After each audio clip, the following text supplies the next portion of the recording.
क्रिस्त में प्रिय माता पिताओं, भाइयों, बहनों एवं मेरे प्रिय बच्चों, सबको जय यीशु। सीरो मलबार लिटर्जिकल कैलेंडर के अनुसार 9 काल सीजन्स होते हैं, महीने नहीं। और ये 9 काल सीजन्स शुरू होता है, इसका आरंभ होता है क्रिस्त राजा के पर्व के बाद। सबसे पहला काल द सीजन ऑफ अनंसिएशन, शुभ संदेश काल, क्रिसमस की तैयारी।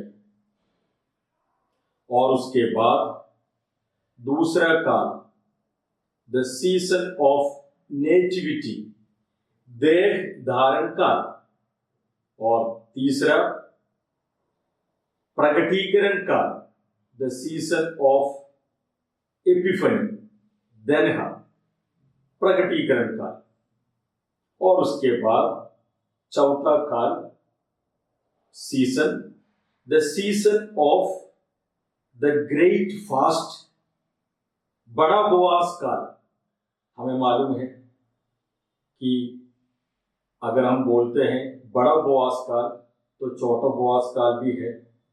और छोटा उपवास काल है क्रिसमस के पहले 25 दिन की उपवास काल तैयारी।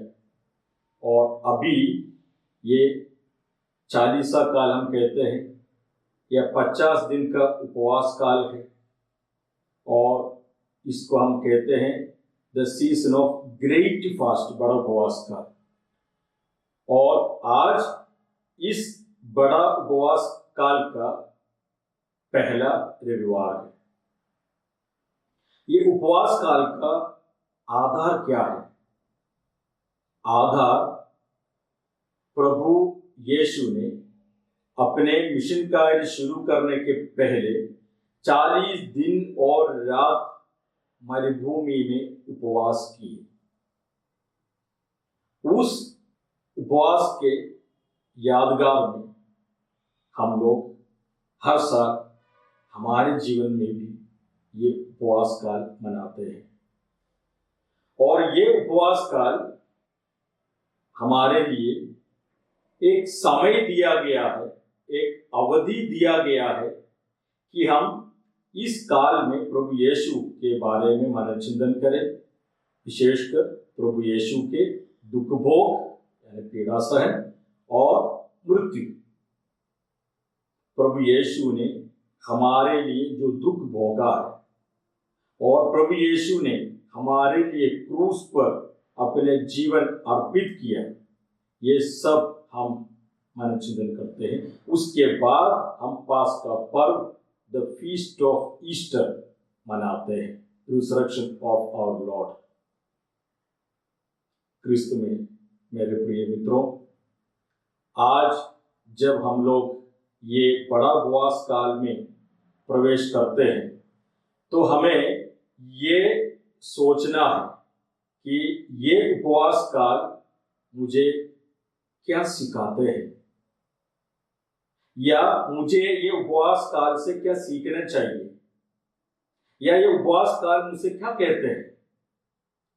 यही कहते हैं कि हम मिट्टी के बने हुए हैं, हम पापी हैं, अपवित्र हैं, हम में बहुत सारे कमियां हैं, त्रुटियां हैं, यानी हम कमजोर हैं, पाप करते हैं। लेकिन ये उपवास काल हम ये याद दिलाते हैं, ईश्वर की कृपा से, हमारे कठिन परिश्रम से हम इस कमजोरी को ईश्वर की कृपा से हम हमारे ताकत बना सकते हैं। मतलब ये उपवास काल हमारे लिए एक चुनौती का समय है। भले ही हम पापी हैं, हम संत बन सकते हैं। भले ही हम अपवित्र हैं, हम पवित्र बन सकते हैं। ये एक प्रयास है। ईश्वर परिपूर्ण है, हम परिपूर्ण नहीं है, लेकिन ये प्रयास है। जैसे प्रभु यीशु ने कहा, ईश्वर के समान परिपूर्ण बनो, ये एक बुलाहट है। और ये बड़ा उपवास काल हमारे लिए पवित्र बनने के लिए एक बुलाहट का समय है। इस उपवास काल में हमें क्या करना चाहिए? हमें कलीसिया सिखाती है कि उपवास काल में 4 चीजें करने के लिए। पहला, प्रार्थना, प्रेयर। दूसरा, पेनेंस, प्रायश्चित। तीसरा, फास्टिंग, उपवास। और चौथा, आर्म्स गिविंग, भिक्षादान, एक्ट्स ऑफ चैरिटी। ये हमें ईश्वर की ओर ले जाते हैं। प्रार्थना, प्रभु ने अपने जीवन काल में प्रार्थना की, अपने शिष्यों को प्रार्थना करने सिखाए। वही प्रभु यीशु ने जो हमें सिखाया, हे पिता हमारे प्रार्थना, उत्तम प्रार्थना, विशिष्ट प्रार्थना। उसके अलावा हमें ईश्वर से प्रार्थना करनी चाहिए। और हमें मालूम है व्यक्ति रूप से, सामूहिक रूप से हमें कैसे प्रार्थना करना चाहिए। और नित्य निरंतर प्रार्थना करना चाहिए।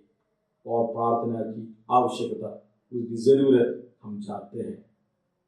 और उसके बाद ये पेनेंस, प्रायश्चित, हमने पाप किया है, हमें पछतावा है। पछतावा केवल काफी नहीं है, पछतावा के साथ साथ पेनेंस, प्रायश्चित करने के लिए भी हम तैयार होने चाहिए। और जैसे ज़क्केउस ने पश्चाताप किया, प्रायश्चित किया, उसने दूसरों से जो लूट लिया था 4 गुना लौटा दिया, वो प्रायश्चित है। वैसे ठीक उसी प्रकार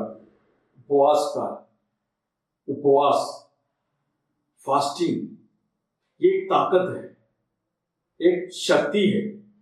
प्रभु यीशु ने 40 दिन और रात मरुभूमि में उपवास किया, प्रभु यीशु को शक्ति मिली। जब हम इस उपवास काल में उपवास करते हैं तो हमें शक्ति मिलते हैं शैतान से लड़ने के लिए, परीक्षा में विजय पाने के लिए। आज का सुसमाचार पाठ में हम यही देखते हैं, प्रभु यीशु ने उपवास के द्वारा प्रलोभन पर विजय पाई। और हमारे जीवन में प्रलोभन, परीक्षा आते हैं, उस पर अगर हमें विजय पाना है तो हमें उपवास की जरूरत है। और आगे arms giving, acts of charity. मेरे प्रिय मित्रों, ईश्वर ने हमें धन दिया है, दौलत दिया है, संपत्ति दिया है, ईश्वर का देन है, वरदान है। और ये बांटने के लिए है, देने के लिए है। संत मत्ती के सुसमाचार अध्याय 10 पवित्र वचन 8 में, तुम्हें मुफ्त में मिला है, मुफ्त में दे दो। ये देने का समय है। ये 40 काल, ये 50 दिन का बड़ा उपवास काल हमारे लिए देने का समय है। और ये 4 कम्बे होते हैं हमारे उपवास काल में हमें पवित्र बनाने के लिए। और आगे हम देखते हैं, ये ईश्वर की इच्छा है कि हम पवित्र बने। हमारे पवित्रीकरण ईश्वर की इच्छा है, सैंक्टिफिकेशन। और उसके लिए जरूरी है कन्फेशन, पाप स्वीकार। पाप स्वीकार संस्कार में भाग लेते हुए हम अपने पापों पर पश्चाताप करते हुए, प्रायश्चित करने के लिए तैयार होते हुए, हम जब अपने आप को तैयार करते हैं तो ये कन्फेशन हमें साल्वेशन, मुक्ति देते हैं। आइए प्रिय माता पिताओं, भाइयों बहनों एवं बच्चों, ये उपवास काल हमारे लिए एक चुनौती है, एक बुलाहट है। अपने आप को तैयार करने के लिए। और अंत में 50 दिन की तैयारी के बाद पवित्र त्योहार Easter, feast of Easter, resurrection, पुनरुत्थान मनाने के लिए। और पुनरुत्थान का मतलब न्यू, नया, एक नया व्यक्ति बनने के लिए हम प्रयास करें। और ईश्वर हम सबको भरपूर मात्रा में आशीष दे, ताकि इस बार हम अपने जीवन को सुधारें, बदल लें और ईश्वर की कृपा से एक नया व्यक्ति बन जाए और हम ईश्वर के लिए अपना जीवन समर्पित करें।